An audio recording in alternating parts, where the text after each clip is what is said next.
Olá, bom dia, boa tarde, boa noite, eu sou o Will, sejam bem-vindos para mais um vídeo e hoje eu vou te contar uma história que realmente é uma história triste. Eu já dou aqui logo aqui o spoiler, não vai ser um final feliz, mas como é que a gente vai chegar numa catástrofe no final dessa história, você vai descobrir agora. O filme Anastácia conta a história de uma princesa perdida que é encontrada e tem o seu final feliz. Esse filme é maravilhoso, ele tem músicas muito boas, os personagens são incríveis e a animação é linda. E sem contar que a história tem um final muito bom. Mas a história é baseada na história real de uma princesa que também se chamava Anastácia. Só que essa princesa, meus amados, ela não teve um final muito bom. A história é muito mais trágica e triste do que a dos desenhos. Em 1984, na Rússia, começou o reinado de Nicolas II. Mas, na verdade, ele não era rei, ele era um tsar. É bom explicar o que é um tsar.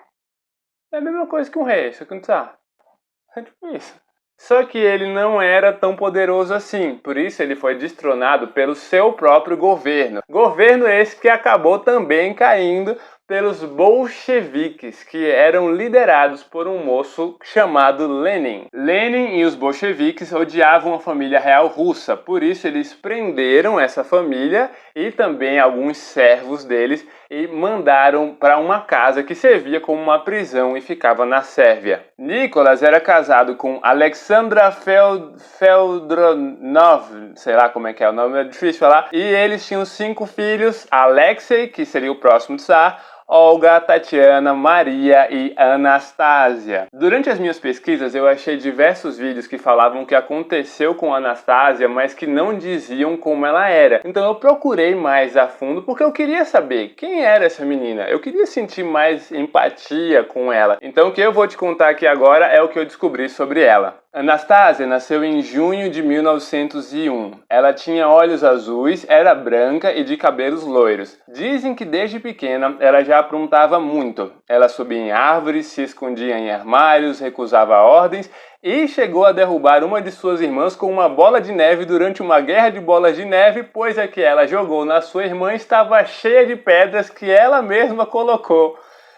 Era uma menina bem arteira. Mas também falam que ela e suas irmãs eram muito unidas, que ela adorava fazer todo mundo rir e que ela fazia sua família rir até mesmo enquanto eles estavam presos pelos bolcheviques. Depois do nascimento de Anastásia foi que veio o filho homem do casal, o Alexei. Dizem que ele era muito curioso, apesar de estar sempre doente, e por isso ele e Anastásia eram muito amigos e davam muita preocupação para suas babás. Anastásia também foi uma das primeiras adolescentes a... Número 1, fazer um bolo de caneca. Número 2, tirar uma selfie. Ou número 3, fazer um rabo de cavalo. Tempo... Um rabo de cavalo. Errou! Resposta certa. Anastásia foi uma das primeiras pessoas a tirar uma selfie. Pensei. Por incrível... Porque bolo de caneca só se faz no micro-ondas. Por incrível... olha, não pensaste. Por incrível que pareça, ela não tirou só uma selfie, ela tirou algumas. Ela costumava tirar essas fotos mais pessoais e mandar para seus amigos. E em uma delas dá pra ver até ela brincando e se divertindo com dentes falsos. Ela devia ser realmente uma pessoa muito divertida, né? Quando era 1918, a Anastásia já tinha 17 anos e ela morava nessa casa. É aqui onde ela ficou presa com os seus familiares e mais os servos da família. No total, eram 11 pessoas presas. Algumas pessoas que eram apoiadores da família real descobriram a casa onde eles estavam sendo mantidos em cativeiro. Então eles invadiram essa casa, mas chegando lá não havia ninguém. Apenas foi descoberto no porão da casa marcas de tiro e sangue. E também tinha alguns pertences pessoais espalhados pela casa, só que não tinha corpo. Ou seja, será que eles conseguiram fugir? Será que alguém sobreviveu ao que teria acontecido ali? Agora nossa história pula 2 anos e vai para 1920, quando uma jovem foi achada na Alemanha depois de ter se jogado de uma ponte. Essa jovem foi levada para um hospital onde ela permaneceu durante mais de 1 ano sem dizer quem ela era. Por isso ela ficou conhecida como a Senhorita Desconhecida. Só que, como eu disse, ela passou um ano ali morando no hospital e então, finalmente, ela decidiu dizer quem ela era. E pasmem, ela era a princesa Anastásia. Será mesmo que era ela, hein? Parentes da princesa foram até ela para realmente descobrir se era ela ou não. E eles mesmos ficaram com dúvidas, eles não tinham 100% de certeza. Ela contava coisas que só pessoas da família real saberiam, mas ainda assim tinha alguns outros indícios de que não era ela, entendeu? Eles viam assim, falando, tem alguma coisa estranha com ela. Não é, talvez, será? A mulher então decidiu se chamar por Anna Anderson, ou Anna Anderson, que seria uma forma dela meio que se manter no anonimato. Mas bem, o que a família real disse sobre isso? Bom, eles fizeram uma declaração dizendo que ela não era a princesa e eles rejeitaram ela. Como naquela época era muito difícil fazer testes de DNA, as pessoas que julgavam o caso tiveram que recorrer a algumas características físicas para fazer meio que uma comparação entre a princesa e Ana. Por exemplo, Ana tinha muitas cicatrizes, o que seria normal para alguém que tivesse sofrido uma chuva de tiros. Ela tinha o mesmo cabelo da princesa, mesma altura, mesma cor de olhos, mesmo tipo de orelha e até a escrita era praticamente a mesma coisa. Mas nenhuma prova dava 100% de certeza de que ela era a princesa. E já que a família real continuou negando de que ela era a princesa, ela decidiu processar a família. Só que quando o caso começou a ir para o tribunal, saiu uma reportagem de um jornalista na Alemanha que dizia que Ana não era quem ela estava dizendo que era, e revelando quem era a Ana. Olha, escuta só. A reportagem dizia que Ana, na verdade, era uma polonesa que trabalhava numa fábrica e que sumiu do nada exatamente antes de Ana ser resgatada debaixo da ponte, e que ela era chamada Franziska Shanskauska, difícil esse nome. Franziska trabalhava numa fábrica que tinha explosivos e houve um acidente que envolveu Franziska e deixou ela cheia de cicatrizes pelo corpo. Ou seja, ela era Ana. O problema é que descobriram que essa reportagem foi paga pela família real. Eles pagaram o jornalista para fazer essa reportagem. E aí acabou que essa reportagem toda acabou não tendo peso nenhum no julgamento. Só que mesmo assim ela nunca conseguiu provar que ela era da família real. Ela acabou então se mudando para os Estados Unidos da América,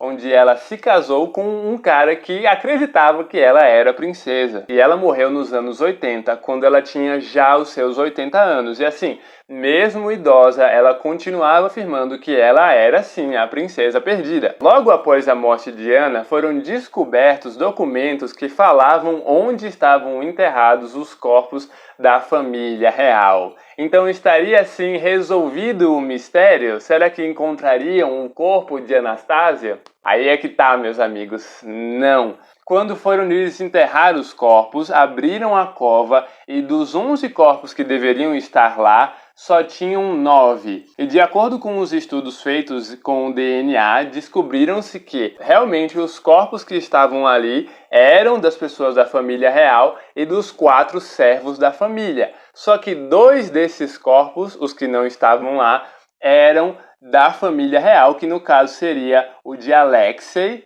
e o de Anastásia. Meu Deus, Anastásia pode estar viva, será? Uma coisa interessante é que esse teste de DNA foi feito através de uma amostra de sangue do príncipe Philip, que era o ex-marido da rainha Elizabeth II, que morreu agora. Uma mulher chamada Rainha Vitória e o príncipe Albert eram os tataravós do príncipe Philip e bisavós de Anastásia. Assim foi possível descobrir que o DNA das pessoas que estavam ali naquela cova era o mesmo DNA do pessoal da família real. Dessa forma, os restos mortais dos 5 membros da família real que estavam enterrados ali naquela cova foram retirados e foram enterrados num outro local mais bonitinho, né? Uma cerimônia realmente de enterro foi feita para eles. Mas pensa comigo, se eles pegaram o DNA do príncipe Philip e conseguiram descobrir que as pessoas na cova eram realmente da família real, será que não dava para comparar com o DNA da Ana e descobrir se ela realmente era ou não a princesa que ela dizia que ela era?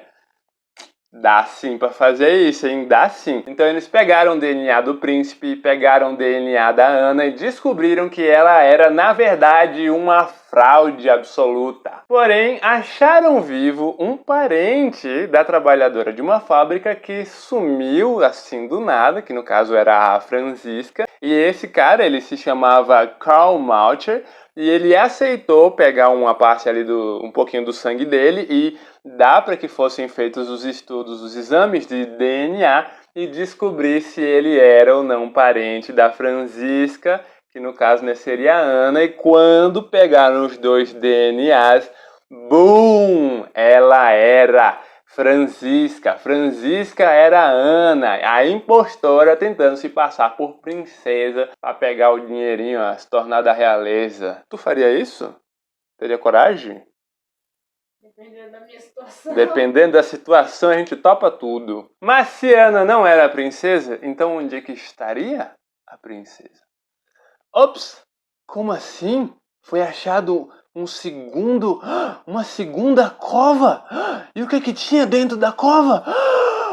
Deixa eu te contar esse mistério aqui, vou desvendar pra você agora, se liga só. O líder dos bolcheviques, como eu disse, era um cara chamado Lenin, só que ele tinha os seus apoiadores, os seus ajudadores. Um deles era Yakov Yukovsky. Esse cara ficou responsável por meio que monitorar a família real enquanto eles estavam presos, né, naquela casa que eu mostrei. Ele era duro e impunha diversas regras à família, mas ainda assim, aparentemente, ele era uma pessoa até amigável. Só que, na verdade, ele estava apenas esperando uma ordem de Lenin para que ele pudesse acabar com o pessoal da família real. Yukovsky chegou até mesmo a perguntar ao jovem Alexei como ele estava se sentindo, pois Alexei era um menininho que passava muito tempo assim sentindo dores, que tinha diversos problemas, né? Era muito difícil a vida dele. Só que essa conversa é muito estranha porque naquele momento em que ele faz essa pergunta, ele já estava com a autorização para matar todo mundo. Então, nesse mesmo dia que ele fez essa pergunta, né, na verdade, no dia seguinte, 1h30 da manhã, ele chega pro pessoal da família real e fala o seguinte: olha só, a gente vai ter que tirar vocês daqui, vamos levar vocês para outro lugar, porque o pessoal que é os apoiadores de vocês, eles estão invadindo a cidade, eles vão chegar aqui, vai ter luta, vai ter briga e vocês podem acabar se machucando. Então a família real obedece e vai com eles até o porão da casa. E quando eles chegam lá, Yukovsky então lê para eles a sentença que foi escrita por Lenin, avisando de que eles seriam mortos. Eles obviamente ficam extremamente chocados. Meu Deus do céu, o que tá acontecendo? Não, pá! E aí começa o massacre da família real. E todos eles são mortos ali naquele momento. Quer dizer, não exatamente todos eles são mortos naquele momento. Por quê? Os corpos deles foram colocados num caminhão. Só que por incrível que pareça, do nada, Anastasia simplesmente se sentou, cobriu seu rosto meio que com medo, assim, obviamente com medo, e começou a gritar, desesperada, em choque. E ela só se calou quando levou mais um tiro, que foi o tiro final. Yukovsky então levou eles para o local onde seria a cova de todo mundo, colocou todos eles lá, os 11 mesmo. Mas como assim, né? Se só tinham 9 ali naquela cova? Então, o que aconteceu? Yukovsky ficou meio que com medo, meio que apreensivo, porque muitas pessoas viram onde os corpos tinham sido enterrados. Então ele pensou, quer saber? Melhor colocar em outro lugar. Ele desenterrou os corpos e levou para uma outra localização, onde ele colocou apenas 9 corpos em uma cova e 2 corpos em outra cova que ficavam um pouquinho mais distante. E esses 2 corpos eram justamente os de Alexei e o de Anastasia.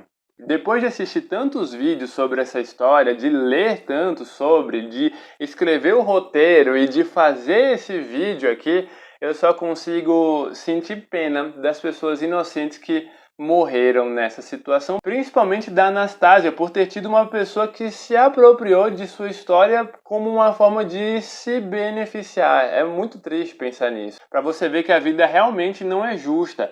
Mas assim, como eu fiz muito, eu trabalhei muito para conseguir fazer com que esse vídeo daqui saísse, que ele fosse interessante, tivesse uma história legal, nada mais justo do que você se inscreva aqui nesse canal. E olha só, você não só se inscreve, me dá muita alegria, como também você tem a oportunidade de assistir outros vídeos muito interessantes, como por exemplo esse daqui, onde eu falo de um festival de música que acabou pegando fogo e foi um caos e meu Deus nos acuda. Se você quiser assistir é só você clicar aqui, assiste o vídeo, vai lá, beijos, até mais, tchau, fui!